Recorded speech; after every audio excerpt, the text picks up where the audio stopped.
I mean, you homeschooled how many of your children? We are now number 10. Will be in kindergarten this year. Okay.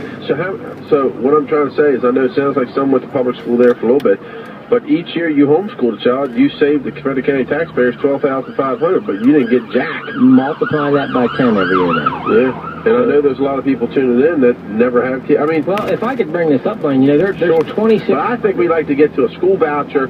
Why not?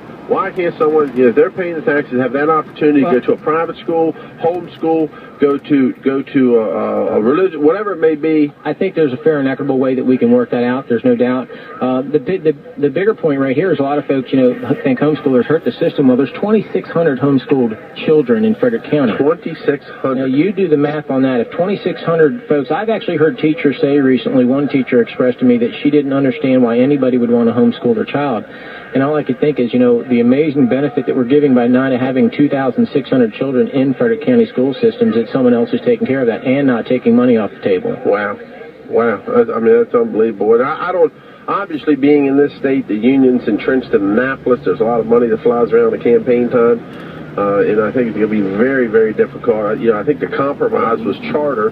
But ultimately, I'd love to see a school voucher. I'd like to see Frederick County being a leader. They were a leader in charter schools 10 or 11 years ago, and we've only got 2 through now.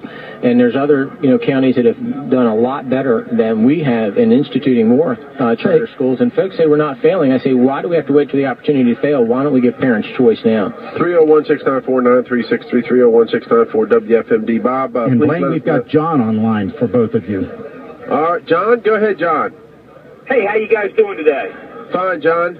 Blaine, I love the show. I got a question for you. I've heard through the grapevine that the most expensive part of the education process is busing our kids to and from. Is that correct? I don't know if it's the most expensive part is obviously the personnel, the teachers that are in the classroom, and then what size you dictate the classroom is. But transportation is a big expense, obviously. What the exact expense is, I don't know. But, I mean, your 2 most expensive items are, number 1, the capital to build the product, and then number 2, the personnel that you have in the school system, and how much personnel depending on the classroom size. Okay. You're absolutely correct. That is the most expensive part. But transportation has become more expensive as obviously, in the old days, you'd hear we go to school, we walk both ways uphill. Now if you live a block away, they want a chariot to pick you up. How many extra buses does the county have that they don't use?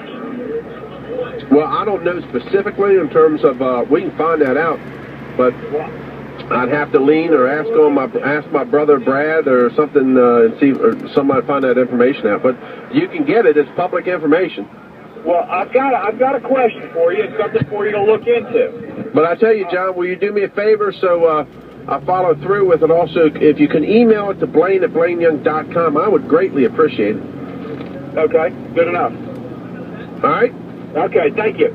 Hey, thank you. All right, what are some of the other issues that you're focusing on, Tony? Well, obviously, the negotiation with the teachers' contract lately, has been, I don't want to say a fiasco, but it hasn't looked good for Frederick County in general.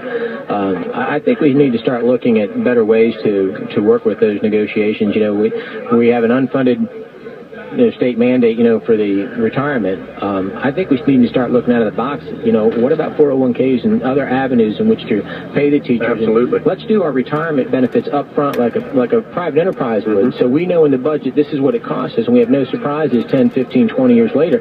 I try to explain to folks, it's my children and your children that's going to be paying the retirement funds of today's teachers that are retiring, and that shouldn't be happening. And again, that's another issue. The unions will go lock and step and go crazy over that, losing that defined benefit. The unions won't negotiate in good faith anyway. I mean, recently I've been floating out the idea, why don't we give all the starting salary teachers a $5,000 raise, let's give those, and this is just an example, and without the county schools opening up the books so we can really see, it's difficult for someone from the outside looking in, but suggesting that some 45 to 55, we offer 3%, 55 to 65, 2%, 65 to 75, 1%, and then, you know, from there on up, you don't get anything, and then when times get better, really look at the entire pay schedule.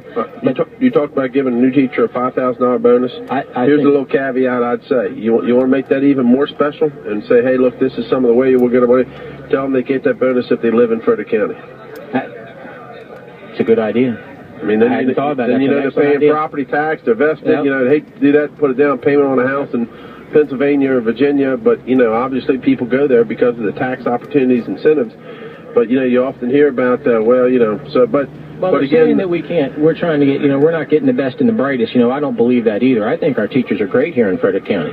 I just don't believe that the union operates in good faith for those that need it the most. When I sit there and explain to folks, if everybody gets a 1% increase across the board, a teacher making $90,000 gets $900, a teacher making $40,000 gets $400. Who really needs that money more living here in Frederick County? And, you know, you talk about it, each month or each quarter, the school system comes out with who was hired and where they were hired from. And I had those reports at one time, and I don't think I have them with me, but it is amazing. I mean, if Frederick County is so horrible, how we're bringing people here. Actually, I found one old report. You're looking at, we're bringing people from all the various universities in other school systems. I mean, a lot of young teachers that are coming in here, but you see some of them are transferring from other school systems like Montgomery County, Baltimore County, Prince George's County that are coming here. And if our system was so horrible, why are they transferring here? I think it's been disingenuous that folks have said our teachers have been leaving and go to Montgomery County for more money. The average price of a home down in Montgomery County, if you look into the Census Bureau, is like $340,000, and it's $170,000 here in Frederick County. Now, how can $5,000 or $6,000 in a paycheck be that much difference to go down to Montgomery County? Absolutely. Tony, I thank you for stopping by. I don't want you to make late for your appointment at 3:49. We're going to take a break. We're broadcasting live here on top of Grove Hill Road. Tony, what's the email? What's the website? TonyC4BOE.com. All right, we're broadcasting live here, Grove Hill Road at the top, right in the circle. You can't miss us. We're in the